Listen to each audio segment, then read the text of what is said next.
salaamaaleykum mbokk yi xarit yi dal leen ak jàmm ci Koroth Kama TV namm nañ leen te xam nañ ni tamit namm ngeen ñu ndax gis nañ ay réclamations yu bëri à quand le prochain œil de Cheikh Ousmane. Voilà, aujourd'hui donc bi ñu absenté c'était par rapport à un déplacement qu'on a eu à faire dans la sous-région, plus précisément au Mali, dans le cadre de la marche Dakar-Bamako.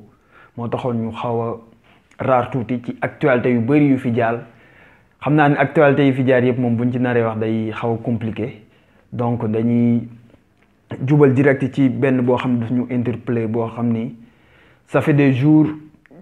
ñu ngi koy naqarlu, raison pour laquelle on a décidé aujourd'hui d'en parler. Lan moo jot Pastef? C'est la question qu'on se pose depuis 3 ou 4 jours parce que li ñu remarqué ci Pastef neexuñu wax dëgg fa yàlla. li ñu remarqué ci Pastef nekkul loolu la Pastef doon incarné li ñu remarqué ci Pastef nekkul lu ñu bëgg suñu réew di doxee. Depuis 1 mois ñoo ngi ñuy téye ci ay audio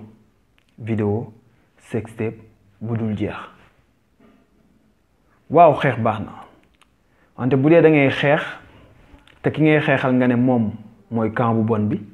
alors nga utiliser ay même méthode am bu yàggee yéen ñaaree yem. te wax dëgg fa yàlla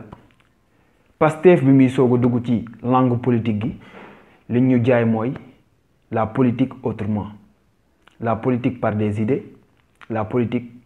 par des propositions. Malheureusement, force est de constater que ça fait un moment, il n'y a pas d'idées, il n'y a pas de propositions. Et malheureusement, ce sont des bassesses de jour en jour. Et ça va de mal en pire.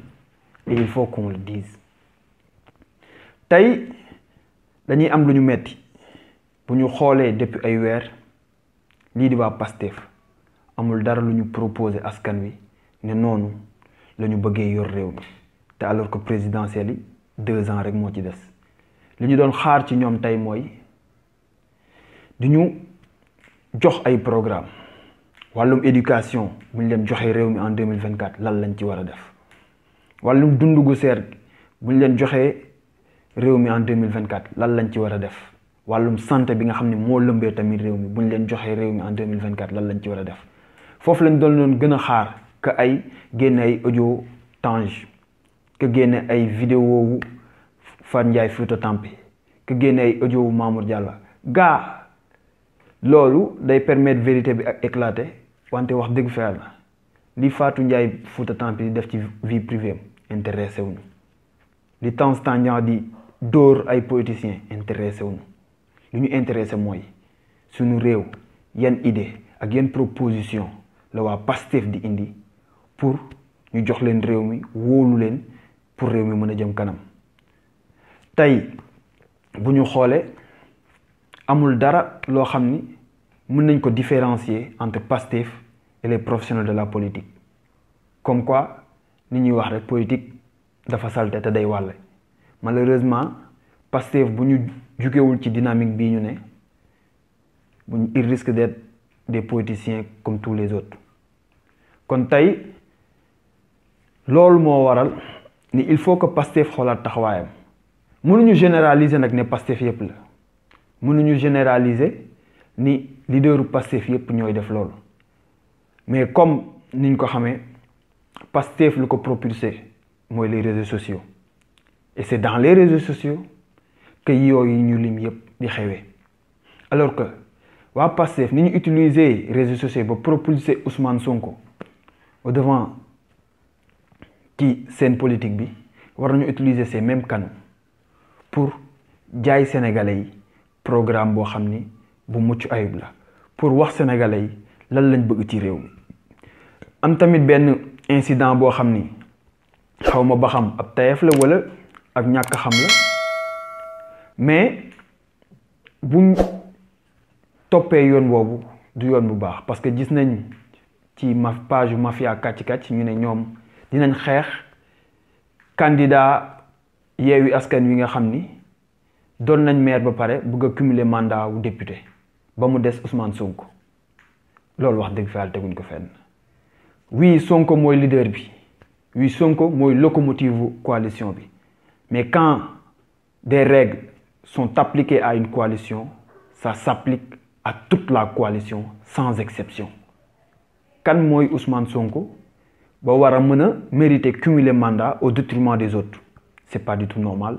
te loolu bokkul woon ci lu ñu Pastef jaayoon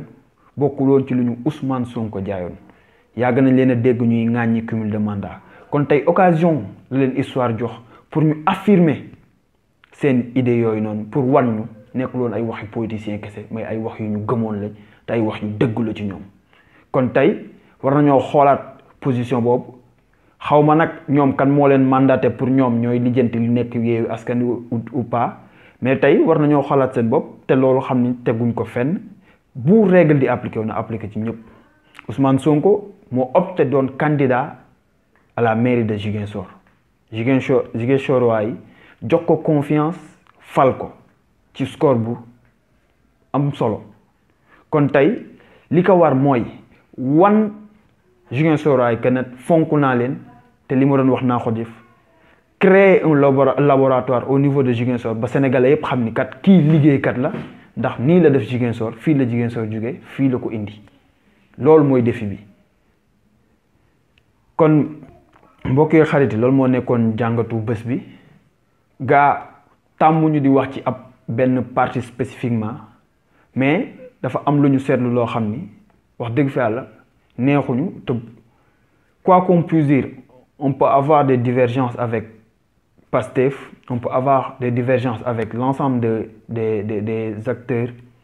de la scène politique mais qu'importe ce qui se passe il faut à un moment donné que l'on se dise certaines vérités sans pour autant ŋàññi kii wala xool kële wala defal kee ñoom dafa am lu ñuy représenter ci jeunesse bi dañ leen a wóolu bu baax a baax dañ leen di déglu te ñun ci jeunesse boobu lañ bokk kon bu amee dara loo xam ni gis nañ ni jaaduwul te fu mu jëmee réew mi baaxul wala fu mu jëmee seen parti baaxul ah dañuy toog ñu wax ci li ñu xalaat ñun nag ay analyse juste lañ amuñ benn autorité amuñ benn prérogative pour wax kenn ci lenn wante nag ci réew mi lañ bokk ci réew mi lañ dëkk te de kenn gënuñoo bëgg réew mi kon am nañ droit wax loo xam ni suñu xalaat la par rapport à certaines choses yoo xam ni jàpp nañ ni kat ci doxalinu réew mi la bokk kon ñu ngi leen di sant di leen gërëm di leen jox di daje ci beneen épisode Œil de Cheikh Ousmane di leen sant di leen gërëm di leen fàttali juste bu fekkee abonné goo leen veuillez vous abonner et activer la cloche de notification mais aussi bu dee vidéo bi neex na leen like leen ko ba pare partager ko ndax comme ni mu leen amalee njëriñ mën na amal njëriñ keneen wasalaam